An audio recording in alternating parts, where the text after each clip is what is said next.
Okay, अच्छा जो बच्चे नहीं भी आए थे वो सुन लें, जो पहले से थे वो रिवाइज हो जाएगा। हमने लास्ट क्लास में देखा था, बेसिकली हम देख रहे टॉपिक टैक्स ईयर को देख रहे थे। अब टैक्स ईयर का मैंने आपको बताया था कि जैसे आपको पता है एक अकाउंटिंग ईयर होता है या एक कैलेंडर ईयर होता है, वैसे एक टैक्स ईयर भी होता है। जो कॉमन बात है कैलेंडर ईयर में और टैक्स ईयर में वो एक ही है, वो है मंथ्स। कैलेंडर ईयर भी 12 मंथ्स का होता है और टैक्स ईयर भी 12 मंथ्स का ही होता है। अब अगर टाइप्स की बात करें तो टैक्स ईयर की बेसिकली 3 टाइप्स है, नाम सुन ले उनके। Normal tax year, special tax year and then वो अल्लाह भला करे, वो जो हिंदू होते हैं ना, मतलब उनके ना कुछ रस्म होते हैं, वो करवा चौथ पता नहीं इस तरह से कुछ होता है, और वो एक मौन व्रत होता है उनका। मौन व्रत पता है क्या होता है? वो उसमें बोलते नहीं, वरना वो टूट जाता है व्रत, वो रोजा व्रत इस तरह से होता है। मेरे ख्याल से वही रखा है। तो एक है नॉर्मल टैक्स ईयर, एक है स्पेशल। तुम लोग का मुझे है शक रखा है, ठीक है। तुम्हारा नाम क्या है? हमजा। हमजा को ऐसा मामला है, फर्स्ट है तो क्या बोल नहीं सकते? ओके ओके, चलिए सुनिए, सुन ले बात, सुन ले। नॉर्मल टैक्स ईयर भी 12 मंथ्स का, 3 बातें। नॉर्मल टैक्स ईयर कितने मंथ्स का होगा? 12 मंथ्स का ही होगा। दूसरी बात, जो सबसे स्पेशल बात है नॉर्मल टैक्स ईयर की, हमेशा उसकी एंडिंग डेट क्या हुआ करेगी? 30 जून।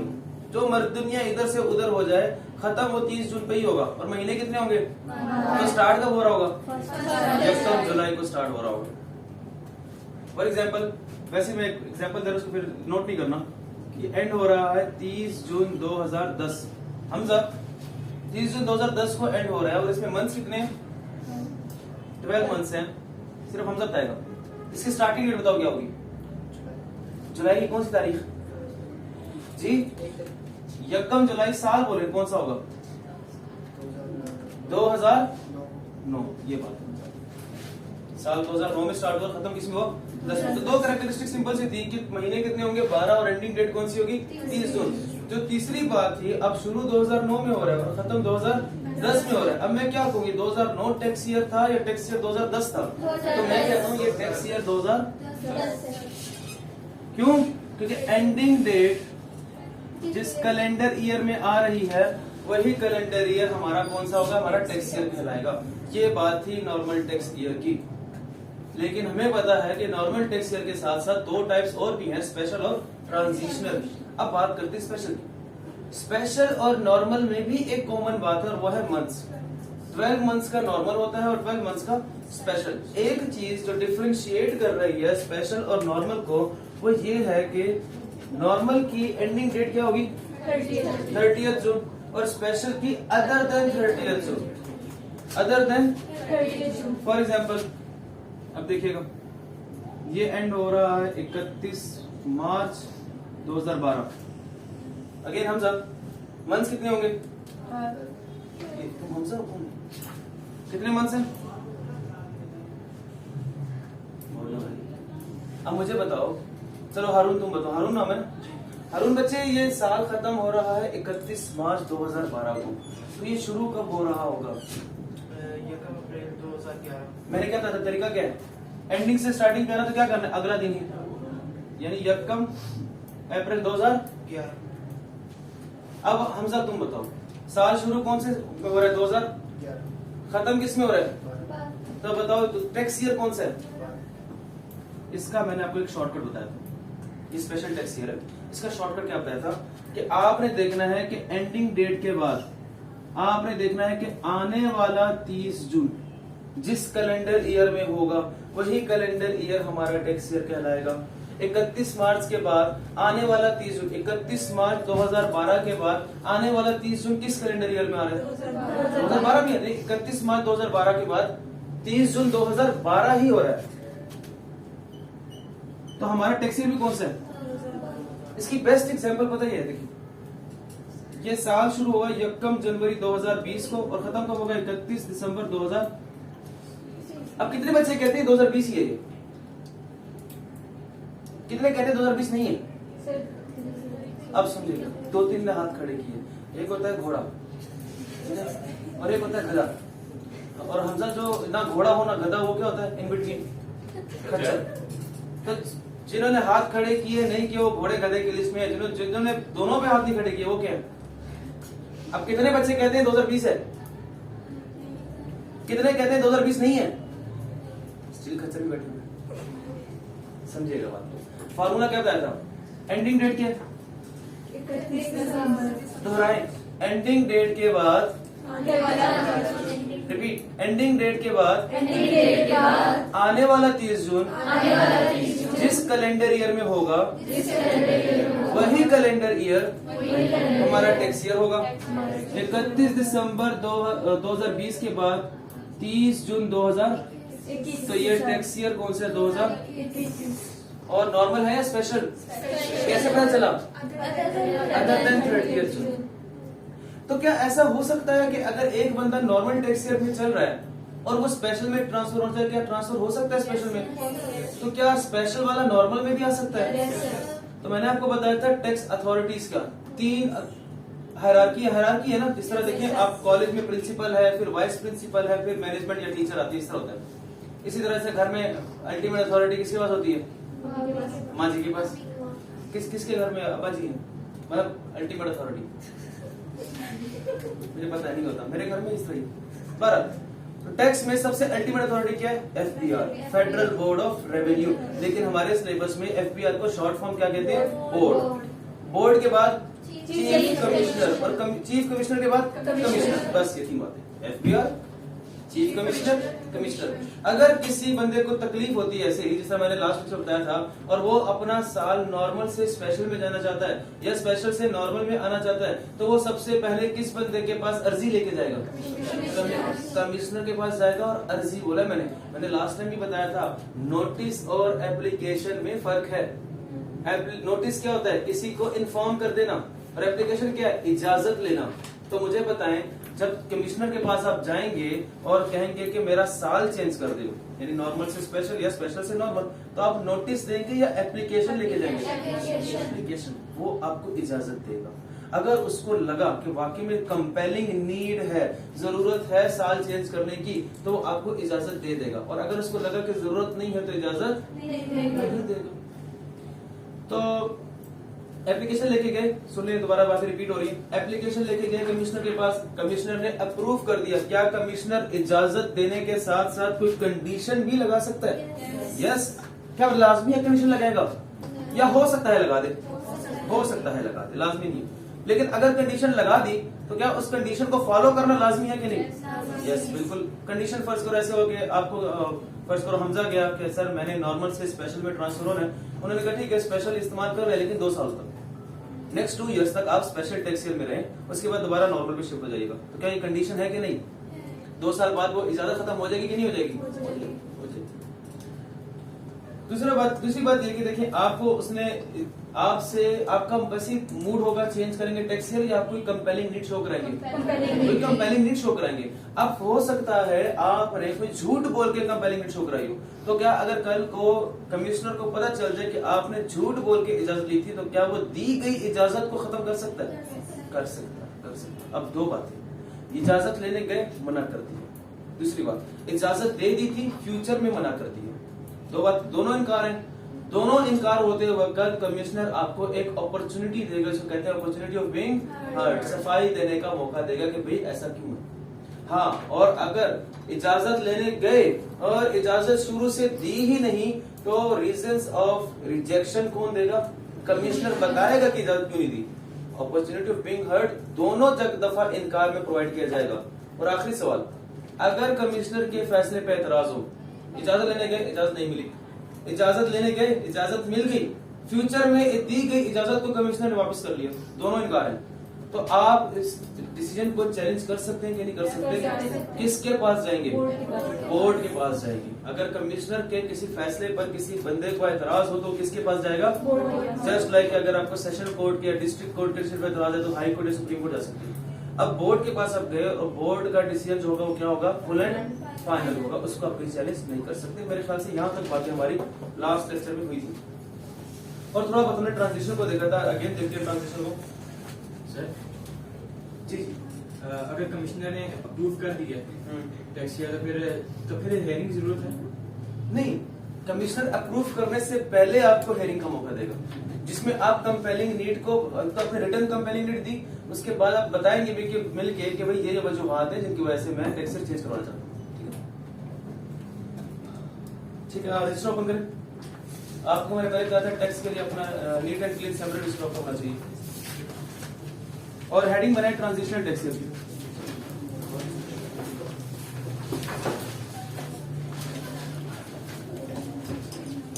ये वीडियो स्टार्ट है, डोंट टेल मी स्टार्ट।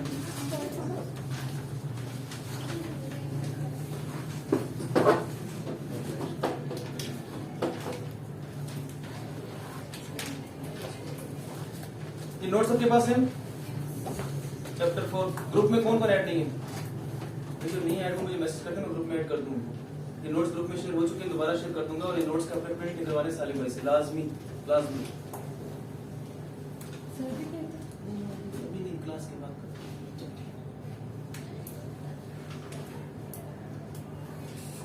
चलिए जरा एक एग्जांपल नोट करें, एक टाइमलाइन है।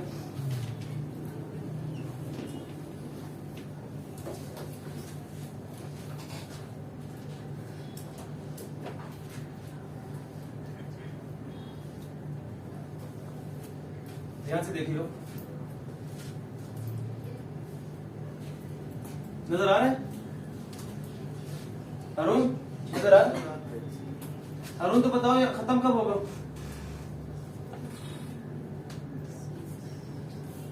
सही स्टार्ट कब होगा? क्या नजर आ रहा है? 1 जुलाई 2010 को स्टार्ट हो रहा है, खत्म कब होगा? 30 जून 2011। अगला कब खत्म होगा? 30 जून 12। जी आपका क्या नाम था लास्ट में? जी जी हाशिर। हाशिर बताओ ये टैक्स ईयर नॉर्मल है या स्पेशल है? अगर ये बताओ 2011 और 12 कैसे पता चला? अच्छा साथ में ये बता दो कि डिनोट कर दो मुझे, ये कौन सा टैक्स ईयर बनता है? 2011 और ये 2012। अब एक बंदा था वो नॉर्मल टैक्सर में चल रहा था, ठीक है। नॉर्मल टैक्सर में चलते चलते उसको ख्याल आया कि मुझे स्पेशल में मूव कर देना चाहिए। उसने जाके अर्जी किसको दी होगी? एप्लीकेशन, रिटर्न एप्लीकेशन किसको दी होगी? एंड कमिश्नर को उसने क्या शो कराया होगा? Compelling need. ये बात लाजमी लिखनी है पेपर में अगर सवाल आ गया कि कंपेलिंग नीड का शो कराना मस्ट है। इजाजत मिल गई उसे। वो कहता है कि सर मेरा जो टैक्स ईयर है ना वो आप कर दें स्पेशल, और ऐसा स्पेशल करें कि उसकी एंडिंग डेट बने 31 दिसंबर। स्पेशल है? बिल्कुल है। तो जो 31 दिसंबर पे खत्म होगा वो स्टार्ट कब हो रहा होगा? 1 जनवरी, और खत्म कब होगा? 31 दिसंबर। ये बात वो अर्जी लेके किस डेट पे गया होगा? 30 जून 2012।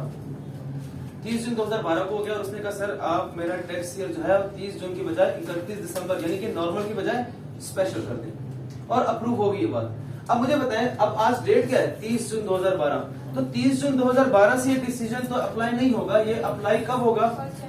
1 जनवरी से होगा, जहां से 12 महीने पूरे हो रहे होंगे। स्पेशल में भी कितने महीने होते हैं? 12।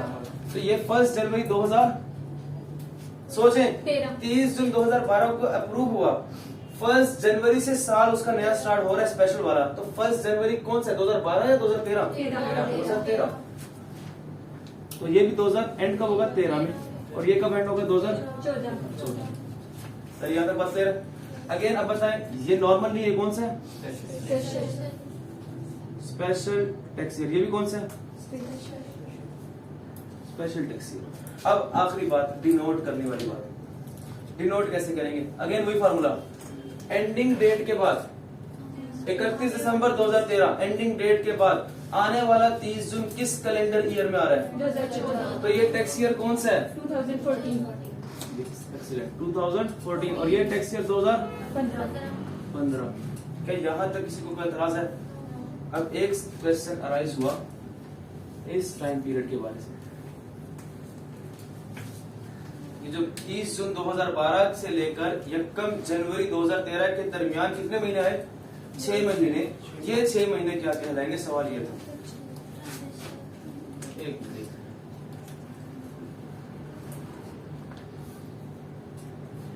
ये वही 6 मंथ्स है। तो मुझे कोई बता दे इस 6 मंथ्स की स्टार्टिंग डेट क्या होगी? 1 जुलाई 1 जुलाई 2012 12 और एंडिंग डेट क्या होगी? 31 दिसंबर 2012 कितने महीने? नॉर्मल में कितने महीने होते हैं? स्पेशल में कितने होते हैं? ये इसमें कितने हैं? तो ये नॉर्मल भी नहीं है, स्पेशल भी नहीं है, तो कौन सा बना? ट्रांजिशनल। ट्रांजिशनल का मतलब होता है थोड़े अरसे के लिए, कुछ अरसे के लिए। ट्रांजिशनल का मतलब क्या है? कुछ अरसे के लिए। तो मतलब कॉन्सेप्ट ये बनता है कि अगर कोई बंदा नॉर्मल से शिफ्ट करे स्पेशल में या स्पेशल से शिफ्ट करे नॉर्मल में, तो बीच में ट्रांजिशनल टाइम पीरियड लाजमी आता है। वो ट्रांजिशनल टाइम पीरियड जो है वो कितने महीनों से कम का होगा? हमेशा 12 से कम का होगा। और उस ट्रांजिशनल टाइम पीरियड को क्या कहेंगे? कौन सा टैक्स ईयर है? ट्रांजिशनल टैक्स ईयर ही है वो। कौन सा? इसका नाम लिखिए है ट्रांजिशनल टैक्स ईयर।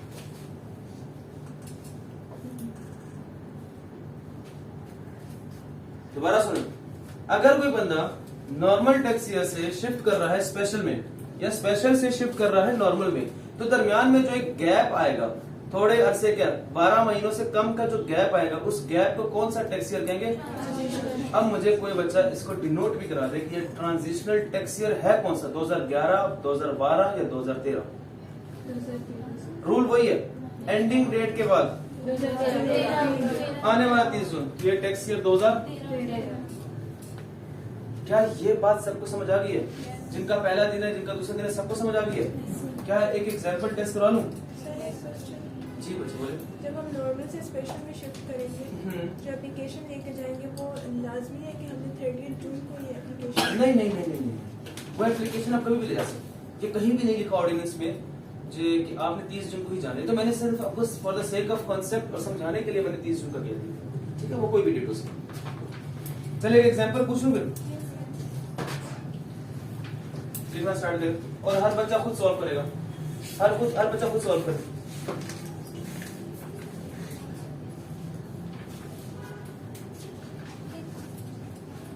देखो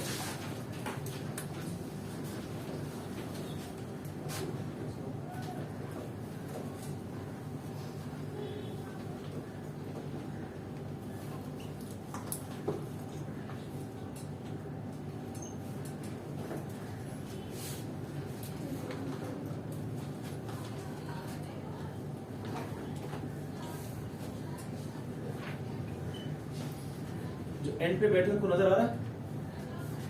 नहीं आ रहा? अच्छा मैं बोल देता हूँ, उनके बड़ा लिख देता हूँ। सुनिए,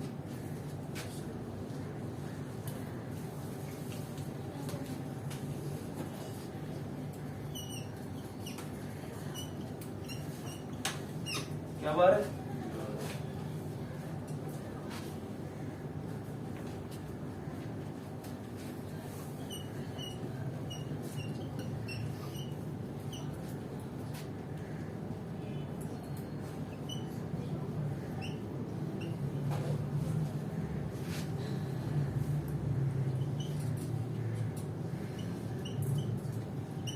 अब देखिएगा, अरुण अच्छे नजर आ रहे हैं? ऐसे चलिए लिखे जरा, नोट करें ना साथ साथ, ये सब सॉल्व कराना है।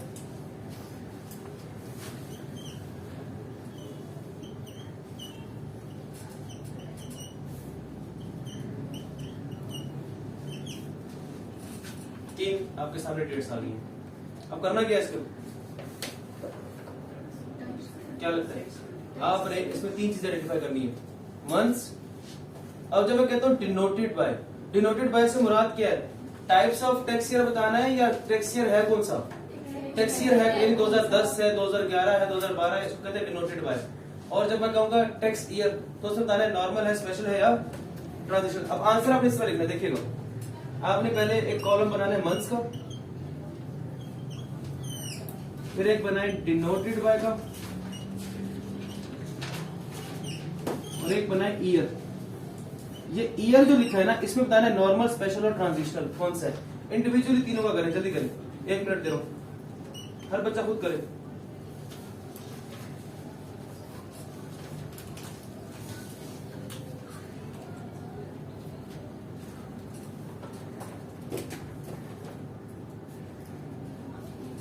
जो पहले कर ले बता दें, कर लिया। देना सवाल हल कर देना।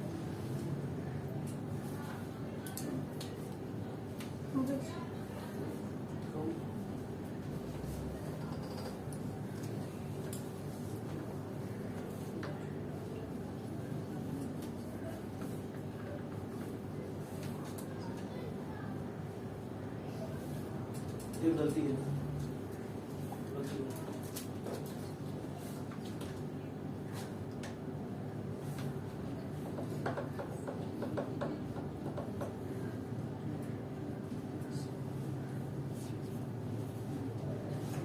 किसी नहीं होगी तब हो गया। तुम्हारा नाम क्या?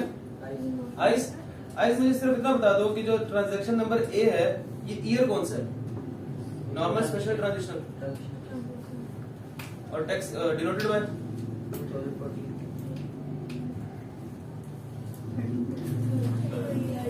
30। अब समझिएगा बात को।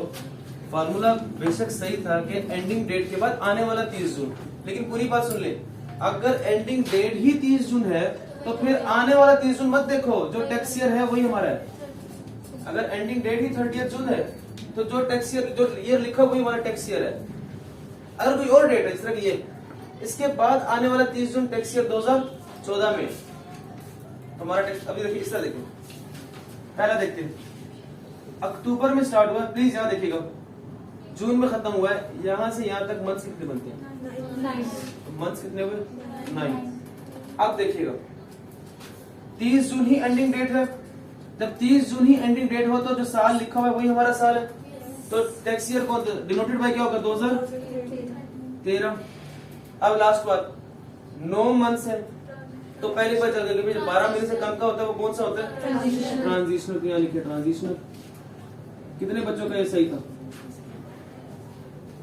गुड। आगे देखें, स्टार्ट हो रहा है जुलाई में और एंड हो रहा है दिसंबर में, तो यहां से यहां तक का टाइम पीरियड कितना होता है? Again 6 month. एंडिंग डेट के बाद आने वाला 30 जून कौन से साल में है? तो डिनोटेड बाय 2000 और अगेन ट्रांजिशनल।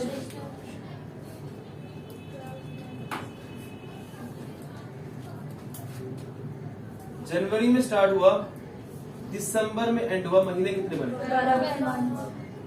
एंडिंग डेट के बाद आने वाला 30 जून कौन से साल में? साल भी 2000 और ये स्पेशल टैक्स ईयर। नॉर्मल इसमें था ही नहीं। क्या ये बातें क्लियर हुई है? अच्छा, अगर मैं आपसे कहूँ कि डिफाइन ट्रांजिशनल टैक्स ईयर तो कैसे डिफाइन करोगे? मतलब किन अल्फाज में कहोगे?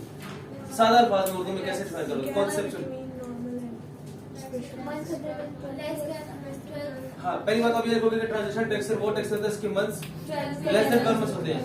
और जब भी कोई बंदा स्पेशल से नॉर्मल या नॉर्मल से स्पेशल में आया तो बीच में जो कुछ अरसे का गैप आता है वो होता है हमारा।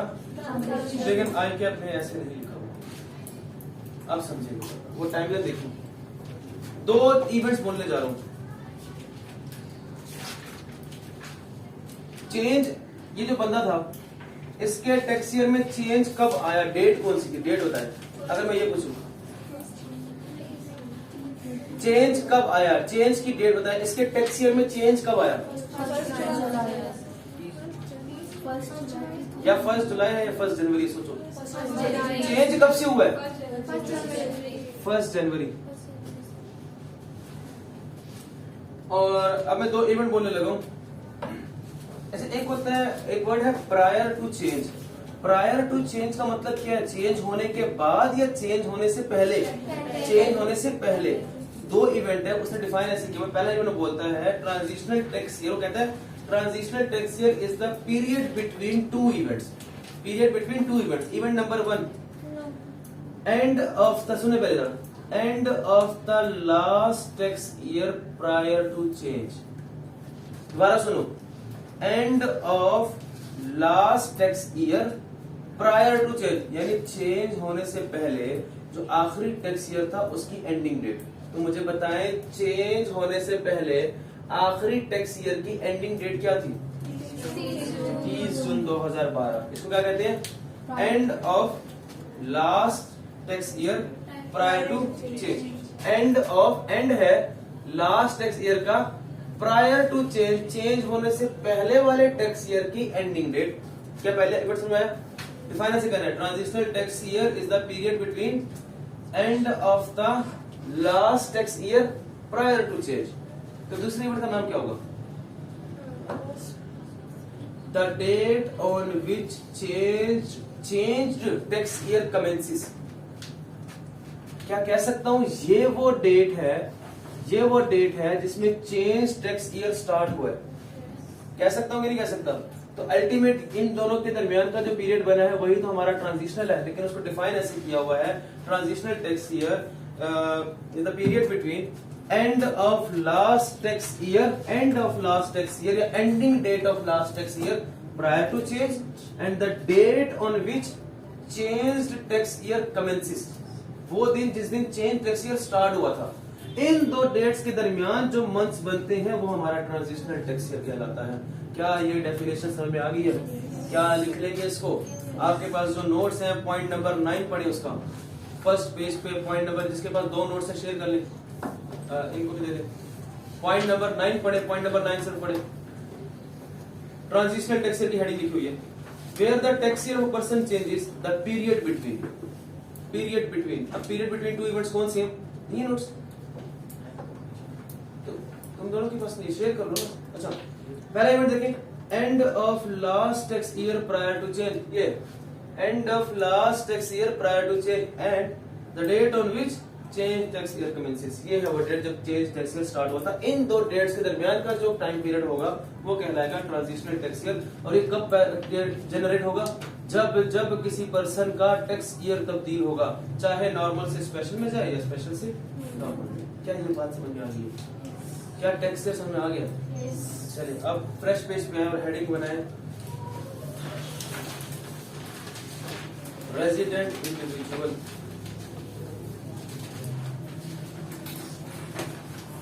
अच्छा, उससे पहले एक छोटा सा क्वेश्चन पूछा, पर्सन किसे कहते हैं वैसे आम जुबान में? एक शख्स टैक्स में, ऑर्डिनेंस में पर्सन की डेफिनेशन एक शख्स नहीं है। वो सुन लो क्या है। अगर कहीं पर्सन लिखा हुआ आ गया तो 3 किस्म के लोग आपके माइंड में आने चाहिए। नंबर 1 वही जो एक शख्स आपने कहा, इंडिविजुअल। नंबर 2 क्या हो सकता है? ग्रुप्स नहीं, जो 2 से ज्यादा लोग मिलकर काम करते हो क्या होते हैं? पार्टनरशिप। लेकिन पार्टनरशिप को टैक्स में कहते हैं एओपी। एओपी का मतलब होता है एसोसिएशन ऑफ पर्संस। पार्टनरशिप का ही दूसरा नाम एसोसिएशन ऑफ पर्संस। और पर्सन में क्या आता है? कंपनी। लेकिन फॉर्चुनेटली कंपनी आपके सिलेबस में नहीं है। इसकी सिर्फ डेफिनेशन है, इसका न्यूमेरिक हिस्सा आपके सिलेबस में नहीं है। आपके सिलेबस में एओपी है, इंडिविजुअल है। लेकिन जब पर्सन का नाम आएगा कि ये पॉइंट पर्सन पे अप्लाई होता है, तो इसका मतलब है एक शख्स पे नहीं अप्लाई हो रहा। इंडिविजुअल पे भी ये पॉइंट अप्लाई हो रहा है, पार्टनरशिप पे या एओपी पे भी ये पॉइंट अप्लाई हो रहा है। In addition to that company पे भी ये पॉइंट अप्लाई हो रहा है। तीनों पे अप्लाई हो रहा है। ठीक है sir, AOP association of person ji, association of person यानी कि पार्टनरशिप एसोसिएशन ऑफ पर्सन। इसमें पूरा हमारा चैप्टर है, देखेंगे इसको इंशाल्लाह। लेकिन अभी सिर्फ आपको बेसिक बता रहा हूं। अच्छा, एक होता है पर्सन। अगर मैं कहूं पर्सन तो आप कहोगे एक इंडिविजुअल, आप कहोगे एक एओपी, आप कहोगे एक कंपनी। ऐसा ही है। अगर मैं कहूं 1 पर्सन, फिर के 1 इंडिविजुअल, 1 एओपी, 1 कंपनी। लेकिन अगर मैं कहूं क्लास ऑफ पर्संस, क्लास मतलब ग्रुप। अब इस तरह देखें,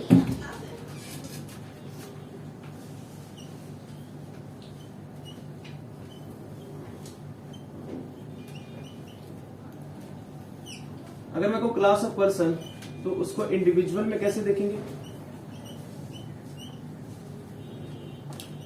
एओपी में कैसे इसको देखेंगे? और कंपनी में कैसे देखेंगे? देखिए, इंडिविजुअल से मुराद लेता हूं एक बंदा जो जनरल स्टोर चला रहा है, अकेला ही चला रहा है। आपने अक्सर देखा होगा मोहल्ले में भी, बाजार में भी, एक बंदा अकेला जनरल स्टोर चला रहा है। तो वो पार्ट एओपी है, कंपनी है या इंडिविजुअल है? अगर मैं कहूं 1 पर्सन तो मतलब एक इंडिविजुअल मतलब एक जनरल स्टोर वाला। और अगर मैं कहूं क्लास ऑफ पर्सन जब मैं कहूँ क्लास ऑफ इंडिविजुअल तो कह सकता हूँ ऑल जनरल स्टोर बिजनेसमैन। अगर एक जनरल स्टोर बिजनेसमैन है तो वो क्या होगा? पर्सन।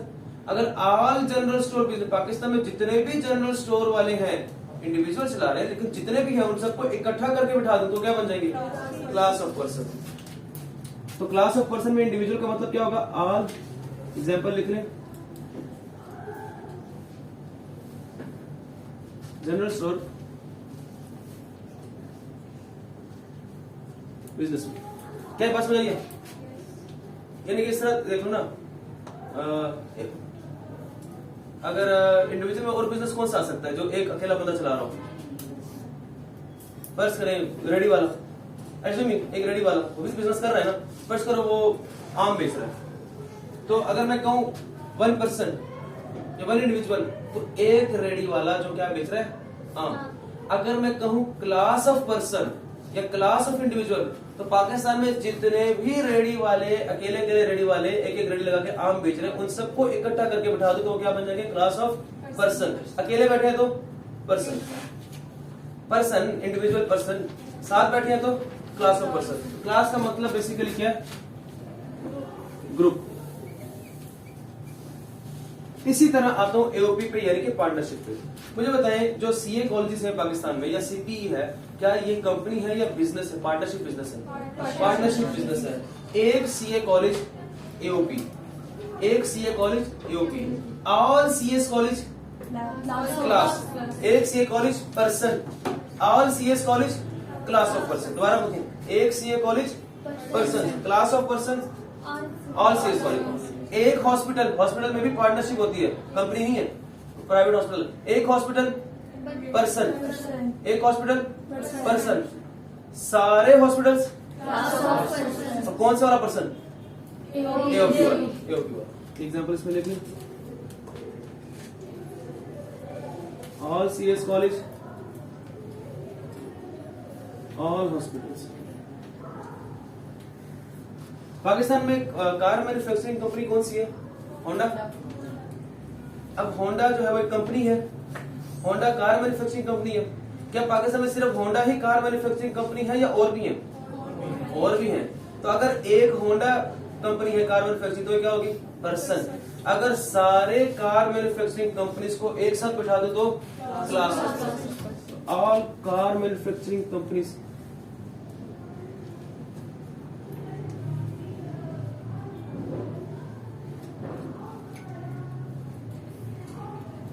इसके अलावा और माइंड में क्या आ सकता है?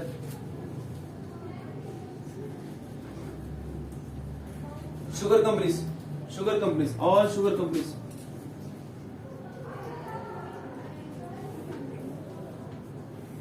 तो क्या आपको पर्सन और क्लास ऑफ पर्सन का फर्क समझ आ गया? Yes sir. पक्की बात है? ओके। अभी जो पहला पेज है उसमें एक तो टर्मिनोलॉजी मैंने छुड़वाई है अभी आपको, अभी बतानी है तो मैं सोचता हूँ उसको कल भी ले लेंगे। अभी मैं चाह रहा हूँ एक नया स्टार्ट करते हैं। हेडिंग बनाए रेजिडेंट इंडिविजुअल। ध्यान सुनिएगा, मैं कह रहा हूँ रेजिडेंट इंडिविजुअल। इसका मतलब क्या है? इंडिविजुअल यानी कि पर्सन की ही बात हो रही है, लेकिन कौन सा वाले पर्सन की? पर्सन की बात हो रही है, कौन सा वाले पर्सन की? इंडिविजुअल की। इंडिविजुअल की। रेजिडेंट इंडिविजुअल में एओपी की बात नहीं है। रेजिडेंट इंडिविजुअल में कंपनी, उसमें सिर्फ इंडिविजुअल एक बंदे की बात हो रही है। तो हेडिंग बने फ्रेश पेज पे आगे रेजिडेंट इंडिविजुअल। अच्छा, इसकी तस्वीर बता दो प्लीज, इस साइड की बनाना। पर्सन क्लास ये यहाँ की बना लेती है, जो ग्रुप में शेयर करनी है बना रखा हूँ।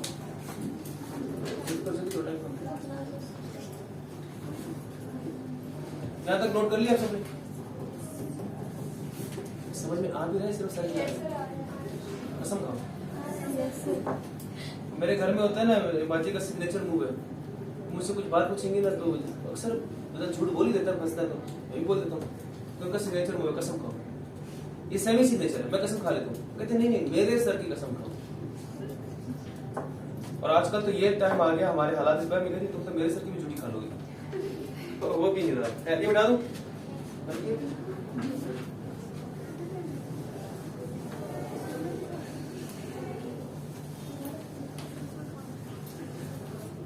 ओके, हेडिंग है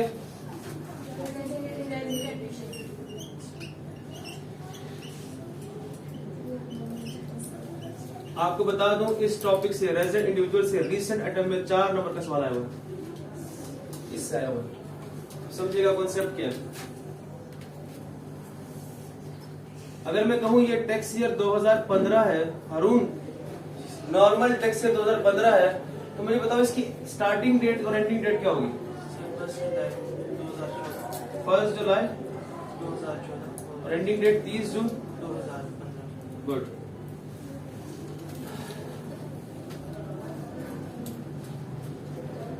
एक बंदा है,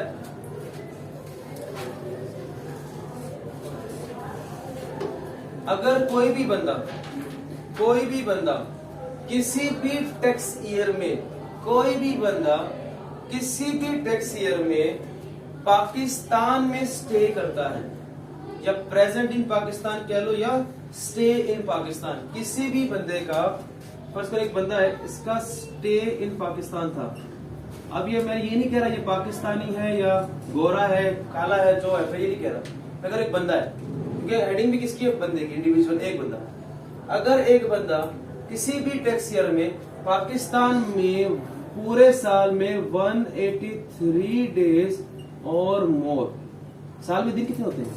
365 और अगर लीप ईयर हो तो 366 लीप ईयर कौन सा होता है? ये कौन से साल होते हैं? 4 वाले, यानी 4, 8, 12, 16, 20, 24, 28 जो 4 के टेबल में आते हैं वो लीप ईयर होते हैं। 2024 था। अच्छा, 365 डेज में से कोई भी बंदा किसी भी टैक्स ईयर में आउट ऑफ 365 डेज कम से कम 183 दिन 183 डेज या इससे ज्यादा का स्टे पाकिस्तान में करता है तो वो बंदा रेजिडेंट इंडिविजुअल कहलाएगा। ये रूल है। अगर कोई बंदा किसी एक साल में, देखना आपने, किसी भी साल में, जिस साल में उसने, ऐसा करो, एक बंदे ने जिस साल में पाकिस्तान में 183 डेज या इससे ज्यादा का स्टे किया है तो उस साल के लिए वो क्या कहलाएगा? रेजिडेंट इंडिविजुअल कहलाएगा। अब आपके माइंड में एक सवाल आना चाहिए जो मेरे ख्याल से आया नहीं, कि सर जी जो 183 डेज का स्टे है, क्या ये लगातार 183 डेज होने चाहिए पूरे साल में, या वक्फे से इन एग्रीगेट टोटल होना चाहिए? ये सवाल होता है ना आपके माइंड में। मैं आपको बता दूं ये लगातार की कोई रिस्ट्रिक्शन नहीं है। पूरा साल खत्म होने के बाद हम उसका टोटल निकालेंगे कि वो कब कब पाकिस्तान आया, कितने कितने दिन रुका, इन एग्रीगेट काउंट करेंगे हम। किस तरह काउंट करेंगे? In aggregate count. और अगर एग्रीगेट टोटल करने के बाद 183 आ गया या 184 आ गया तो ये क्या होगा? अगर 182 हुआ तो नॉन रेजिडेंट। तो वर्ड क्या इस्तेमाल करेंगे? Non resident. अब देखिए, रेजिडेंशियल स्टेटस आइडेंटिफाई करने के लिए, रेजिडेंशियल स्टेटस 2 किस्म के हैं, रेजिडेंट, नॉन रेजिडेंट। ये आइडेंटिफाई करने के लिए कि ये बंदा रेजिडेंट है या नॉन रेजिडेंट है, उसका धर्म मजहब नहीं देखना, उसकी रंगत पे नहीं जाना, उसके नाम पे नहीं जाना, उसके काम पे नहीं जाना, बल्कि किस चीज को देखना है? सिर्फ और सिर्फ उसके स्टे इन पाकिस्तान को देखना है। फर्ज करें किसी फॉरेन के बंदे का नाम बताएं। क्या? जैक? क्या बोला? Jack, mister Jack, mister Jack. Okay, mister Jack जो था उसका, मैं कहता हूं स्टे इन पाकिस्तान जो था वो था 50 डेज। पूरे साल में कितने दिन पाकिस्तान में रहा है? तो बताओ रेजिडेंशियल स्टेटस क्या है? Non resident. दूसरा कोई नाम बताओ फॉरेन का कोई ढंग का बताओ ना। Okay, Harry Potter.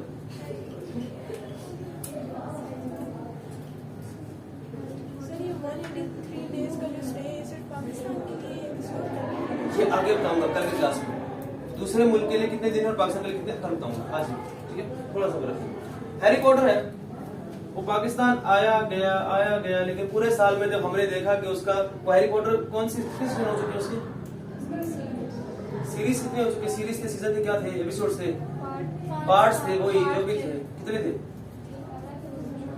चलो जो भी था 8वां पार्ट कर लो। चलो 8वें के लिए शूटिंग करने कहाँ गया? पाकिस्तान। उसका स्टे इन पाकिस्तान था 200 डेज। पूरे साल में पाकिस्तान में कितने दिन रुका? तो अब बताएं ये जिस साल ये 200 दिन रुका है उस साल के लिए इसका स्टेटस क्या होगा? रेजिडेंट होगा।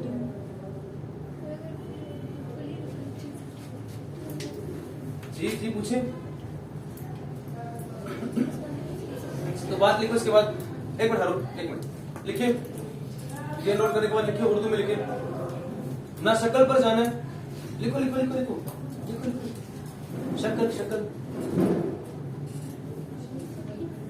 मना है, हाथ में मसला होगा ये मिलन। ना शक्ल पर जाना है, ना नाम पर जाना है, ना हरकतों पर जाना है। ना शक्ल, ना नाम, ना हरकतें। आपने सिर्फ स्टे के डेज देखने हैं। आपने सिर्फ स्टे के डेज देखने हैं। इसके बाद कौन सी क्लास आप लोग की? मेरे साथ ही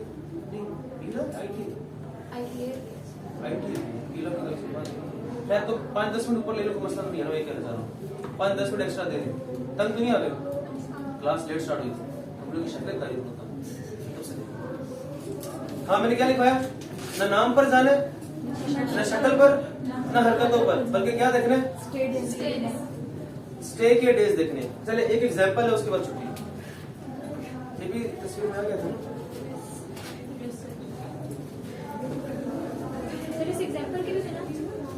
जी जी बनानी बिल्कुल।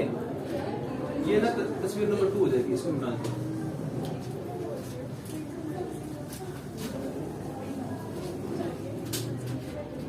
अब देखते हैं कितनों को समझ में आया और कितनों को समझ में नहीं आया।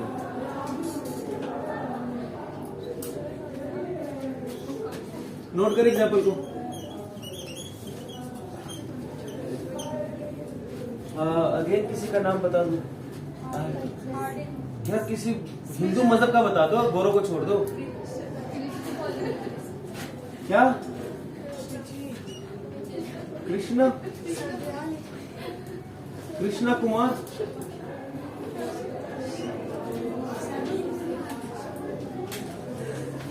बस बस बस बस। कोई टैक्स ईयर बता दो, 2010, 20, 30 कौन सा कर रहे हैं? 15, 10। चलो तुम लोग की में 2022। हाँ भाई क्या नाम तुम्हारा? इब्राहिम। बताओ ये स्टार्ट कब हुआ होगा टैक्स ईयर? नॉर्मल है 2000 और एंडिंग डेट? अब सॉरी मैंने फिर छोटा लिख दिया, नजर आ रहा है? बोल रहा हूँ साथ में तो मैनेज कर लें। अच्छा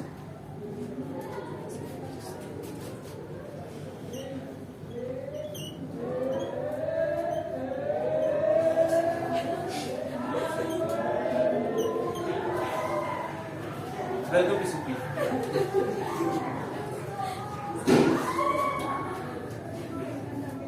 अच्छा ये कृष्णा कुमार, यहाँ देखें, कृष्णा कुमार 5 जुलाई 2021 को पाकिस्तान आया था और 25 नवंबर 2021 को चला गया।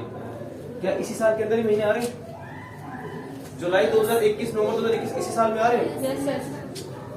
फिर दोबारा वो 5 मार्च 2022 में आया और 15 अप्रैल 2022 में चला गया। क्या ये डेट्स इसी साल में आ रही हैं? आ रही हैं? शुरू हो जाए। मुझे बताएं नंबर ऑफ डेज कितने स्टे किया उसने पाकिस्तान में और रेजिडेंट है कि नॉन रेजिडेंट, काउंट करें। सॉल्व करें, सॉल्व करें। कैसे सॉल्व करें? इब्राहिम क्या हुआ? सॉल्व नहीं कर रहे? Sir, just 5 for a day of the yes yes, day of arrival और डे ऑफ डिपार्चर दोनों काउंट होंगे। 5 भी काउंट होगा, 25 भी काउंट होगा, 5 भी काउंट होगा, 15 भी काउंट होगा। करें काउंट।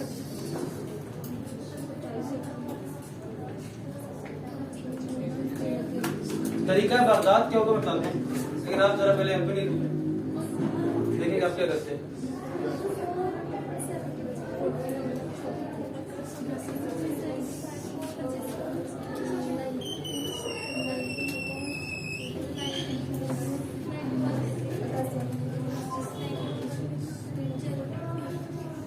हंसो मत, आंसर बताओ मुझे। जी पहला आंसर क्या आ रहा है? बहुत स्लो है। सर अक्टूबर 31 को होता है। मैंने बताया था 30 31, हाँ 31 का होता है, लेकिन वो ये वाला रूल अक्टूबर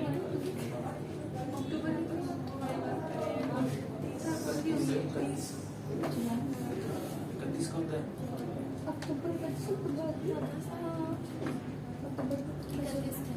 मेरे वाले पे भरोसा नहीं था, मैंने कहा 31। नहीं जी पहला आंसर बोले, जल्दी करें।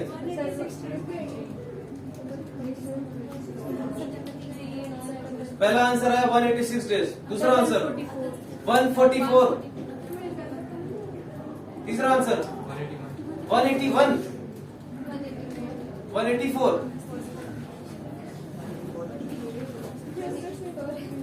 हाँ भाई अरुण, तुम्हारा आंसर क्या अभी तक बताओ। ये जो पहाड़ है 31 है।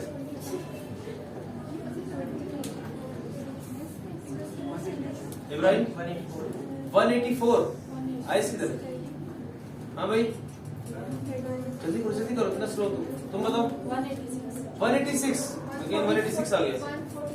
143 ये बड़े महान है, 140 वाले जो है ना। पहले वाले का सिर्फ टोटल बताओ ना, ये पूरा स्टे हुआ इसका, एग्रीगेट में बताना है, एग्रीगेट। और देखो बच्चे सारा गिनना है, सारा गिनना। मैंने क्या कहा, स्टे एग्रीगेट में होगा या इंडिविजुअल होगा? एग्रीगेट में। टोटल बताओ।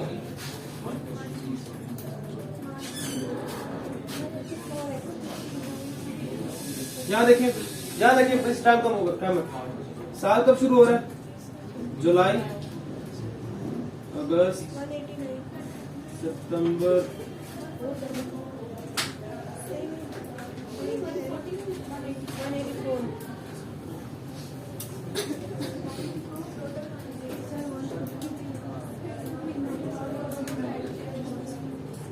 बस चुप करो प्लीज, बस आपने 1 मिनट दे दें। क्या ये 12 वही 12 महीने जो इस साल में है? जुलाई से स्टार्ट हुआ, खत्म कब हुआ? जून पे। जुलाई के किस तारीख को आया? क्या यकम जुलाई में दिन कितने होते हैं? 31। क्या यकम जुलाई को था? 2 को था? 3 को था? 4 में था? तो कितने दिन नहीं था? तो 31 में से कितने दिन नहीं था? तो कितने दिन था? तो जुलाई में कितने दिन बने? 27। अगस्त में? 31, सितंबर में? अक्टूबर में? नवंबर में कितने दिन रहा है? 25 ही हो गए। आगे देखिए, दोबारा कब आया? मार्च को। मार्च में कितने दिन होते हैं? 31। क्या मार्च के पहले 4 दिन था? नहीं था। तो 31 में से 4 दिन नहीं था, तो कितने दिन था? 27। और अप्रैल में किस डेट का था? आप मुझे टोटल करके बताओ। जिनका आंसर 180, सर 144 हो रहा है। इन सबका टोटल इन एग्रीगेट बताना है। जिसका आंसर 186 डेज का था वो करेक्ट था। Sir 144 plus 43। और बताओ रेजिडेंशियल स्टेटस क्या है इसका? रेजिडेंट है, नॉन रेजिडेंट है? रेजिडेंट। चलिए बाकी इंशाल्लाह कल पढ़ेंगे, छुट्टी करें। अपना ख्याल रखिएगा, अल्लाह हाफिज। इसको लो।